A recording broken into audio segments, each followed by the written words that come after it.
प्यारे बच्चों नमस्कार। एक बार फिर से आप सभी का आपके अपने YouTube चैनल एसकेएम स्टडी के इस लेटेस्ट वीडियो में बहुत बहुत स्वागत है। प्यारे बच्चों, अगर आपको सातों सेटों का सलूशन लेना है यानी सेट 1 2022 के सातों सेट, यानी आप देख रहे हैं ये है DF, ये 2023 का मॉडल पेपर का पूरा सलूशन आपके बोर्ड कॉपी में, यूपी बोर्ड के बोर्ड कॉपी में आपको पूरा मिलेगा। ठीक है, पूरा सलूशन देख रहे हैं ना। फिर ये है तीसरा, ये देख रहे हैं ये पूरा बोर्ड कॉपी में सलूशन हिंदी। और ये है DS, ठीक, ये है आपका सेट 4 और ये UPMSP का मॉडल पेपर है जो कि सॉल्व किया गया है। आप देख सकते हैं पूरा UPMSP का मॉडल पेपर ही सॉल्व करा दिया गया प्यारे बच्चों। ठीक है, जो कि यूपी बोर्ड ने लॉन्च किया है 2023 में। 2021 में भी वही था और 2023 में भी वही मॉडल पेपर है। आप जानते हैं यूपी बोर्ड से 30 से 40% क्वेश्चन फंसते हैं। ये प्रीवियस ईयर क्वेश्चन पेपर है 2022 का, यानी सातों सेट का सलूशन आपको मिलेगा।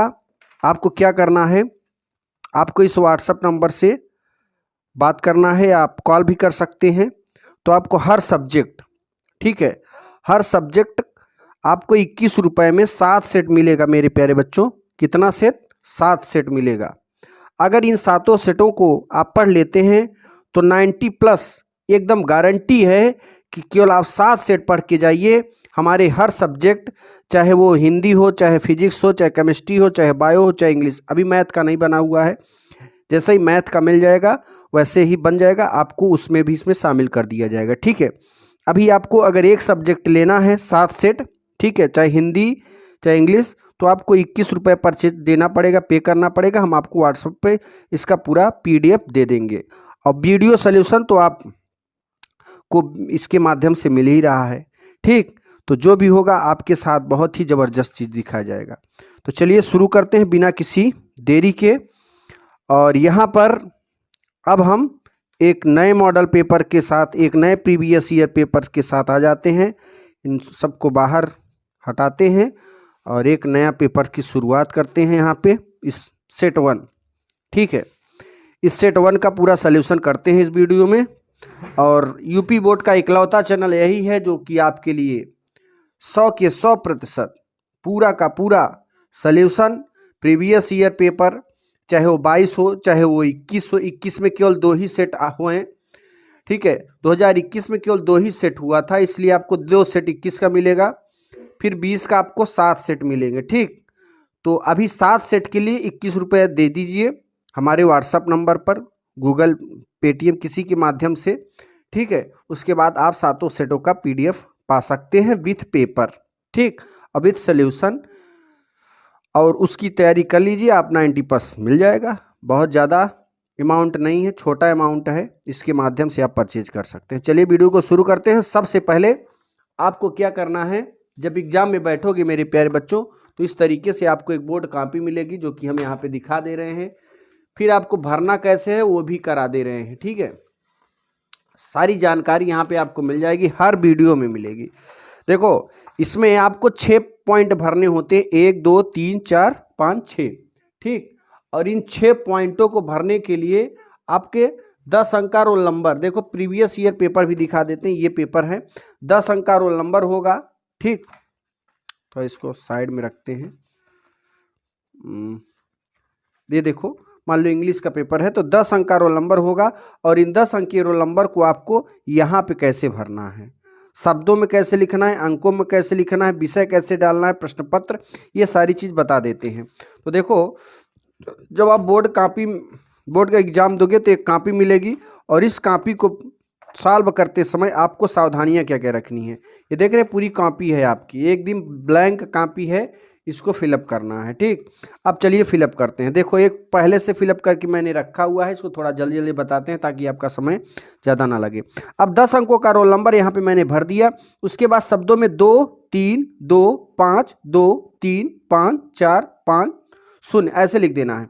कुछ बच्चे क्या करते हैं, इकाई, दहाई, सैकड़ा, हजार, 10,000, लाख, 10 लाख, करोड़, 10 करोड़, अरब, 2 अरब 32 करोड़ 52 लाख 35,450 ऐसे लिख देंगे, तो तुरंत आपका गलती हो जाएगी। ऐसी गलती करने पर आपकी कॉपी नहीं जांची जाएगी। तो ये सावधानी आपको रखना है कि यहाँ पे अंकों में लिखना, फिर शब्दों में 2, 3, 2, 5 इस तरीके शब्दों में लिख देना। फिर विषय आपका सामान्य हिंदी, सामान्य हिंदी, भौतिक विज्ञान है तो भौतिक विज्ञान, जो भी विषय यहाँ पे विषय डाल देना है इसके सामने। उसके बाद प्रश्न पत्र, आप जानते हैं हर विषय में केवल एक ही पेपर होता है, तो यहाँ पे लिखना है केवल प्रश्न पत्र। फिर प्रश्न पत्र पर अंकित संकेतांक, अंकित संकेतांक कहाँ से मिलेगा, तो पेपर मिलेगा। पेपर के आपके दाहिने साइड में अंकित संकेतांक होता है, ये वाला संकेतांक इस बॉक्स में भरना है। चाहे देखिए हिंदी है, अंग्रेजी है दाहिने साइड में संकेतांक, ठीक है, रसायन विज्ञान है दाहिने साइड में, गणित है दाहिने साइड में संकेतांक, तो याद रखना संकेतांक हमेशा दाहिने साइड में होता है प्यारे बच्चों। फिर आपको परीक्षा का दिन, परीक्षा का दिन आपका सोमवार हो, जो भी हो आपके एडमिट कार्ड में लिखा होगा वहाँ पे आप लिख देना। फिर परीक्षा तिथि एवं पाली, परीक्षा तिथि जिस तिथि को तिथि डालना, और पाली 12 बजे के बाद कोई भी परीक्षा हो रही है तो द्वितीय पाली, 12 बजे पहले हो रही है तो प्रथम पाली यहाँ पे लिखना, इस चीज़ को विशेष ध्यान देना। उसके बाद केंद्र का नाम लिखना है, आप जिस केंद्र में परीक्षा दे रहे हैं उस केंद्र का नाम यहाँ पे लिख देंगे। ठीक, अब चलिए पेपर्स को सॉल्व करते हैं। तो ये 6 पॉइंट आपको डालना है, और आपको जहां मन पड़े पेपर के पलटेंगे एक पेज, ठीक है, तो यहाँ पे आप रोल नंबर लगा सकते हैं, नहीं भी लगाएंगे कोई बात नहीं, बट आप ये जो शुरू वाला रोल नंबर है इसे अच्छे से मिला लेना, और रोल नंबर 1, 2 लिख देना पेपर के, ये आप कॉपी के जस्ट ऊपर रोल नंबर या लास्ट पेज में भी आप लिख सकते हैं। ठीक है, चलिए पेपर्स को सॉल्व करते हैं प्यारे बच्चों, इसको पलटते हैं। ये देखो इस पूरे पेपर्स का सल्यूशन है, तो सभी बच्चे इस वीडियो को लाइक करें, और नए हैं तो चैनल को सब्सक्राइब करें। इस वीडियो को अपने फ्रेंड सर्किल में जरूर शेयर करिएगा। प्यारे बच्चों, ये आपका सामान्य हिंदी है, इसी तरीके का साहित्य हिंदी होती है, ठीक है, और साहित्य हिंदी सामान्य हिंदी लगभग एक ही जैसी होती है। और यहाँ पे आप देखिए इसका सल्यूशन क्या है। डिप्टी कलेक्टरी के लेखक हैं, तो डिप्टी कलेक्टरी के लेखक कौन है, अमरकांत है प्यारे बच्चों, याद रखना। ये देखो मैंने कैसे लिखा हुआ है, इस तरीके से आप बोर्ड एग्जाम में भी ऐसे ही लिखना है।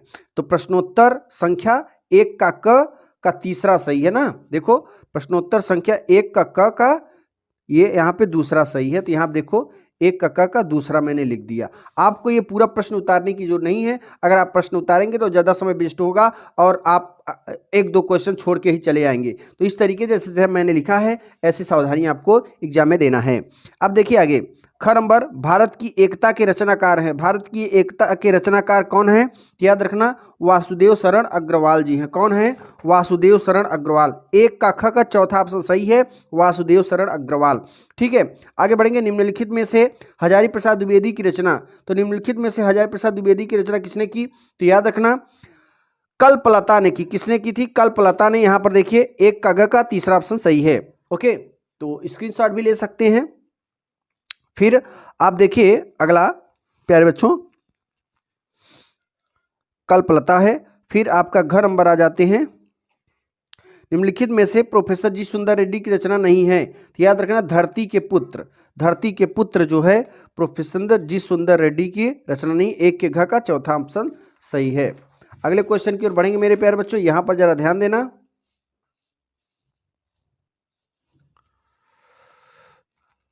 अब देखिए 1 का अंगा, हिमालय निम्नलिखित में से किसकी काव्य कृति है, तो याद रखना महादेवी वर्मा की काव्य कृति है। किसकी काव्य कृति है, महादेवी वर्मा की काव्य, ये अभी इसमें नहीं आएंगे दोस्तों, यहाँ पे है, सॉरी।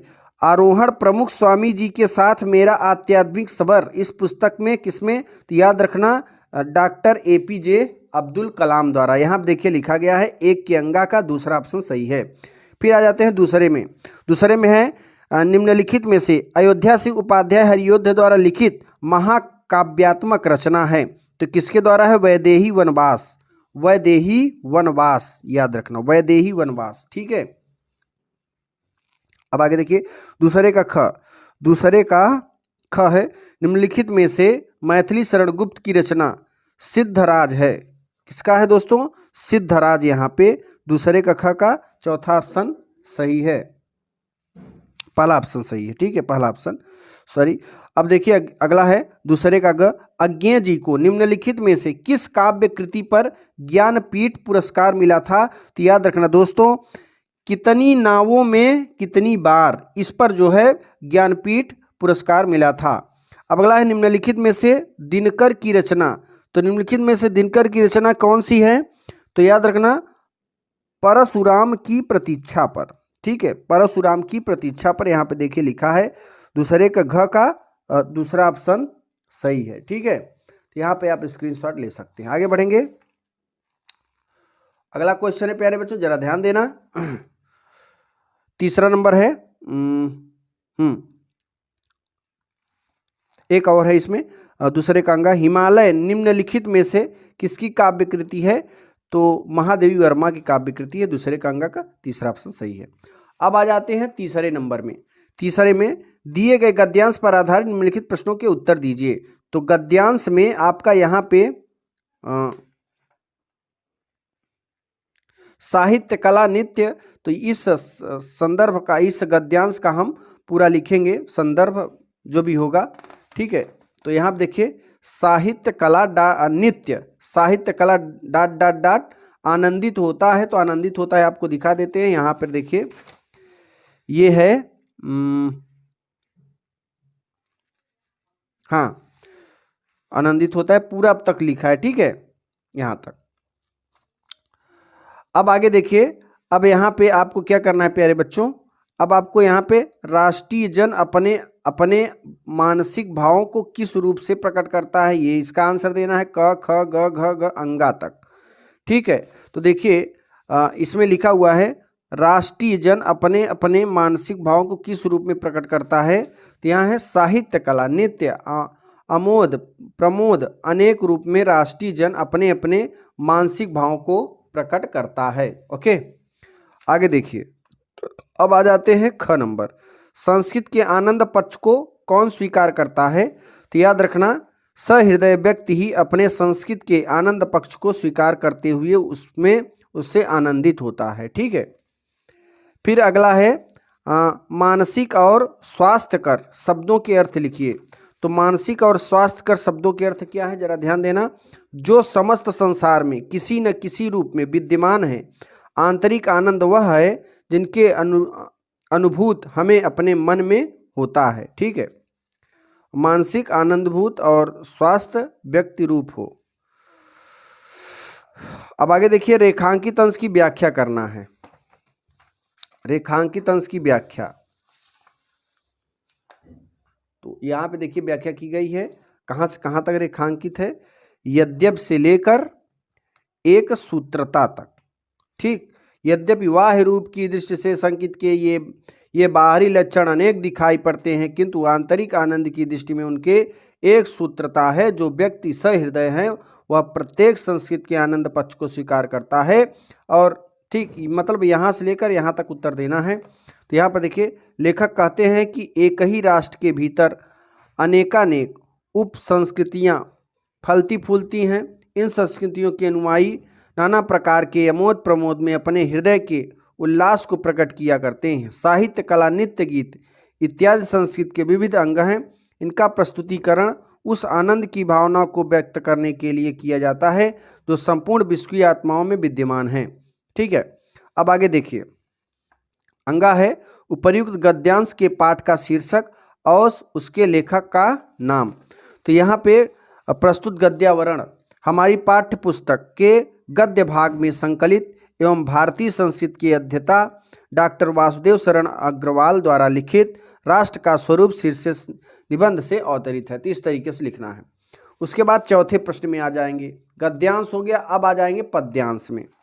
ठीक है, चलिए चौथे में पद्यांश है मेरे प्यारे बच्चों, जरा ध्यान देना, आपके लिए बहुत कड़ी परिश्रम के बाद ये सारे पेपर्स का सलूशन किया जा रहा है।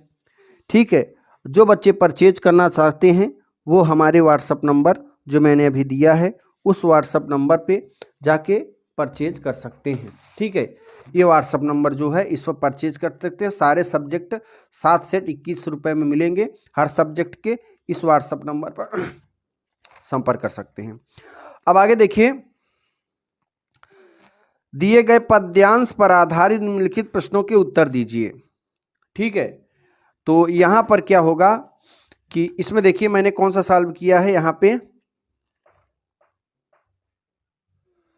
तो यहाँ पर देखिए, दिए गए गद्यांश पर आधारित निम्नलिखित प्रश्नों के उत्तर दीजिए। इसमें भी दो क्वेश्चन होते हैं, जैसे आपके गद्यांश में था, एक ऊपर था एक नीचे अथवा के, तो मैंने ऊपर वाला किया है, अथवा के नीचे वाला, ये वाला नहीं किया, ठीक है, मैंने ये वाला किया है।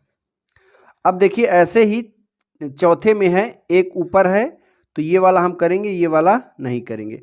अब देखिए, अब क्या है कि इसमें लिखा है, कहते आते थे यही अभी नरदेही, माता न कुमाता पुत्र कुपुत्र भले ही, अब कहे सभी यह हाय विरुद्ध विधाता, है पुत्र पुत्र पुत्र पुत्र ही रहे कुमाता माता, बस मैंने इसका वाह मात्र ही देखा, दृढ़ हृदय न देखा मृदुल गात्र ही देखा, परमार्थ न देखा पुत्र स्वार्थ ही साधा, इस कारण ही जो हाय आज यह बाधा, युग युग तक चलती रहे कठोर कहानी, रघुकुल में भी थी यही एक अभागिनी रानी।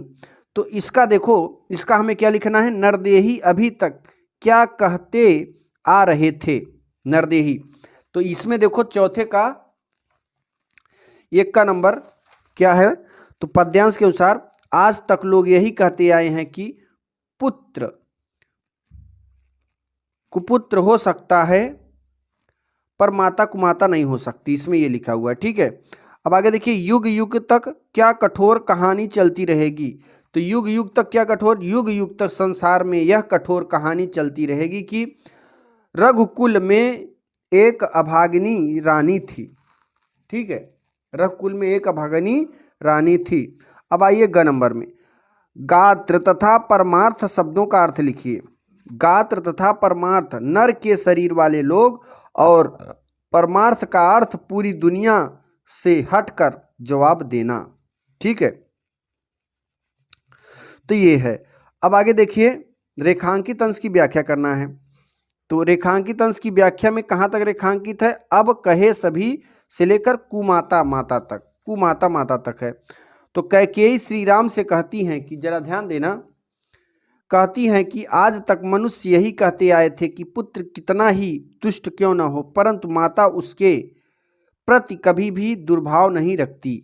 अब तो मेरे चरित्र के कारण लोगों का इस व्यक्ति पर से विश्वास हट जाएगा, और संसार के लोग यही कहते आएंगे कि माता दुष्टतापूर्ण व्यवहार कर सकती है, परंतु पुत्र कभी कुपुत्र नहीं हो सकता है, ठीक है। तो अब आइए आगे देखिए, आगे क्या लिखा है इन्होंने, अंगा नंबर। अब इसको अंगा में देखते हैं। उपर्युक्त कविता का शीर्षक तथा उसके कवि का नाम लिखिए।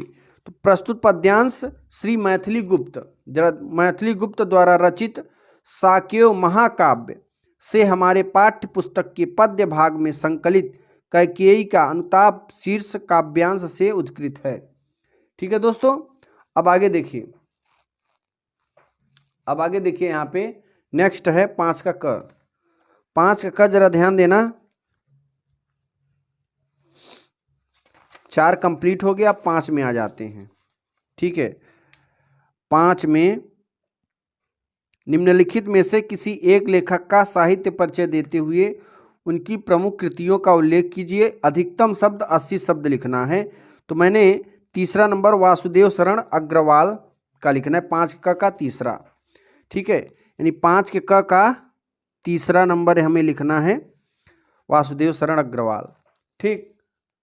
तो इनका देखिए जीवन परिचय।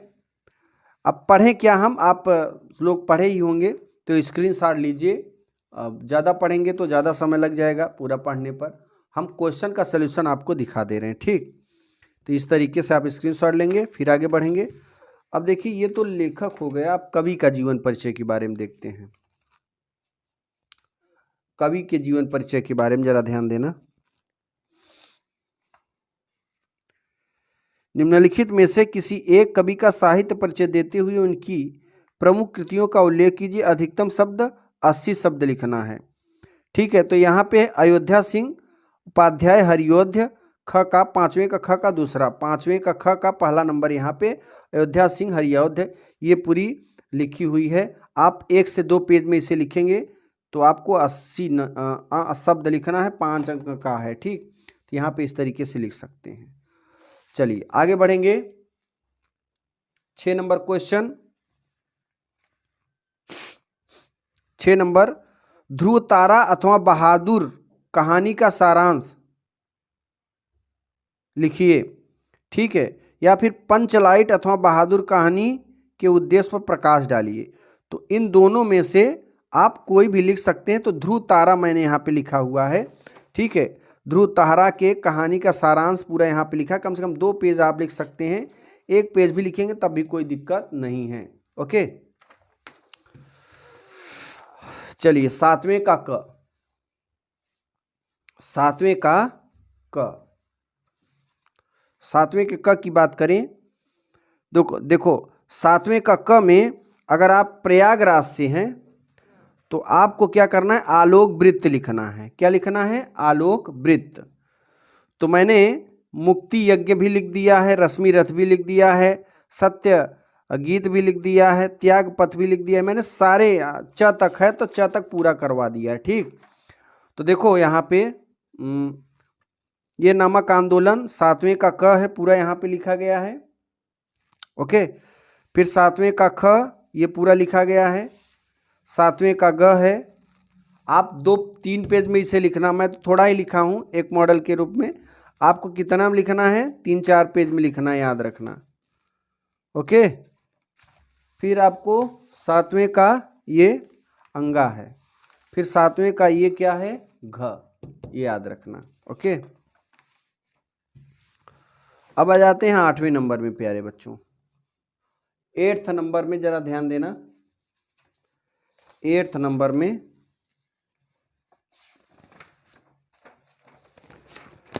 8 में देखिए, यहाँ पे दिए गए संस्कृत गद्यांश में से किसी एक का संदर्भ हिंदी में अनुवाद कीजिए। चाहे इसका करो चाहे इसका, अथवा में 2 है।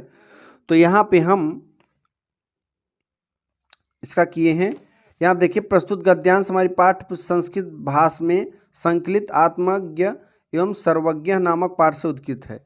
जैसा कि साधने संपन्न धार्मिक का जीवन होता है। ठीक है, ये पहला नंबर है यहाँ पे। ठीक, इसका मैंने हिंदी में अनुवाद किया, ये पूरा लिखा हुआ है, आप स्क्रीनशॉट इसे ले सकते हैं। फिर 8वें का ख, जरा ध्यान देना मेरे प्यारे बच्चों। 8वें का ख है, दिए गए श्लोक में से किसी एक का संदर्भ हिंदी में अनुवाद, चाहे ऊपर वाला करो चाहे नीचे। तो यहाँ पे ऊपर वाला मैंने किया हुआ है। ठीक है, ये ऊपर वाला है, ये इसका। ओके, तो यहाँ पे हिंदी में संदर्भ लिखा है, अनुवाद भी लिखा है, स्क्रीनशॉट ले सकते हैं आप। फिर 9 नंबर की अगर बात करें, निम्नलिखित मुहावरे लोकोक्तियों में से किसी एक का अर्थ लिखकर उसमें अपने वाक्यों में प्रयोग कीजिए। अपने पैर पर खड़े होना, तो यहाँ पे देखिए, स्वावलंबी होना या विकास के माता पिता उसकी शादी करना चाहते थे, लेकिन उसने कहा कि जब वह अपने पैरों पर खड़ा नहीं होगा तब तक वह शादी नहीं करेगा। ये है अपने पैरों पर खड़े होने का मतलब अपने शब्दों में इसे प्रयोग करना है। अब आगे देखिए, 10 का क जरा ध्यान देना।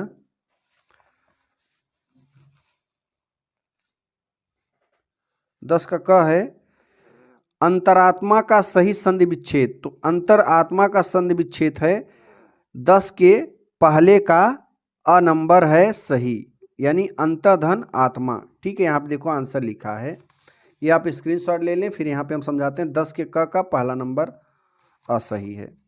नरेंद्र का संधि विच्छेद, तो नरः धन इंद्र। ठीक है, नरः धन इंद्र, यानी इसका ब नंबर सही है। पवित्रम का संधि विच्छेद की ज्ञात कीजिए, तो पवधन इत्रम। ठीक है, पवधन इत्रम ये है। फिर अगला देखिए, दिए गए निम्नलिखित शब्दों की विभक्ति और वचन के अनुसार सही विकल्प का चयन कीजिए। आत्मना शब्द विभक्ति और वचन, तो ये आत्मना शब्द विभक्ति और वचन क्या है, जरा ध्यान देना। ख नंबर में आ जाते हैं। तृतीया विभक्ति एक वचन, तृतीया विभक्ति ब नंबर है ये वाला।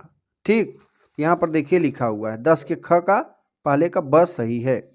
अब आ जाते हैं दूसरा, यानी ये वाला। नामनी शब्द में विभक्ति और वचन बताइए। नामनी में शब्द विभक्ति और वचन बचाइए। तो सप्तमी विभक्ति ने एक वचन, सप्तमी विभक्ति एक वचन, यानी द नंबर सही है, जो कि यहाँ पे आंसर आप स्क्रीनशॉट ले सकते हैं। ठीक है, चलिए आगे। अब 11 का क देखिए जरा, 11 का क, 11 का क दिखते हैं दोस्तों।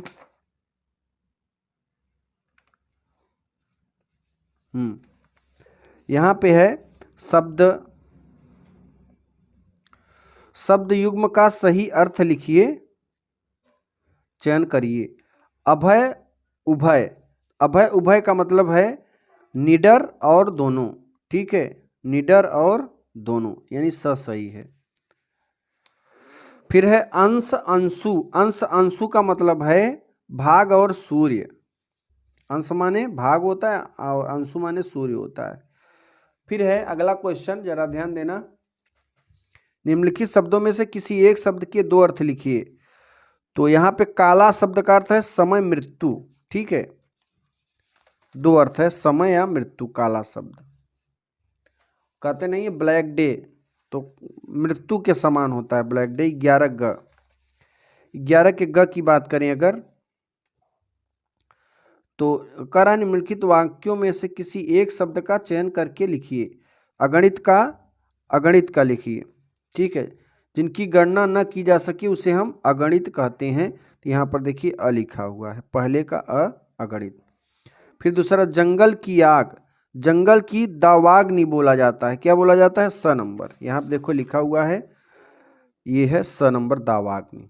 तो 11 का ग का पहला का अ सही है और 11 का ग का दूसरा का स सही है।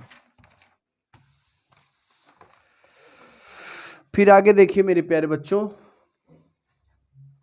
अभी 11 के घ की बात करें। निम्नलिखित में से किसी दो वाक्यों को शुद्ध करके लिखिए। तो यहाँ पे देखिए, इलाहाबाद जाने के अनेक रास्ते हैं। ठीक है, यहाँ पर इलाहाबाद जाने के अनेकों रास्ते हैं। तो यहाँ पर जब जाने के आ गया ना, तो यहाँ पे अनेकों के स्थान पे अनेक लिखेंगे। तो यहाँ देखो, इलाहाबाद जाने के अनेकों रास्ते हैं, इसका सही शब्द इलाहाबाद जाने के अनेक रास्ते हैं। ये ऐसे शुद्ध हुआ है ना, ये अशुद्ध है, अनेकों नहीं होना चाहिए, अनेक हैं। आगे है तुलसीदास पक्के ईश्वर के भक्त थे। तो यहाँ पर लिखना चाहिए तुलसीदास सच्चे ईश्वर के भक्त थे, पक्के नहीं। पक्के शब्द यहाँ पे कुछ गड़बड़ लग रहा है, पक्के नहीं कह सकते। फिर आइए अब हम 12 के क में चलते हैं। तो वीर अथवा ह्रास रस की लक्षण और उदाहरण लिखिए। तो यहाँ पे देखिए वीर यहाँ पे ह्रास रस इसका लिखा हुआ है, इसका लक्षण और उदाहरण यहाँ पे आप स्क्रीनशॉट ले सकते हैं। ओके, चलिए आगे बढ़ेंगे। अब आते हैं 12 के ख में, अनुप्रास अथवा उपमा का लक्षण उदाहरण।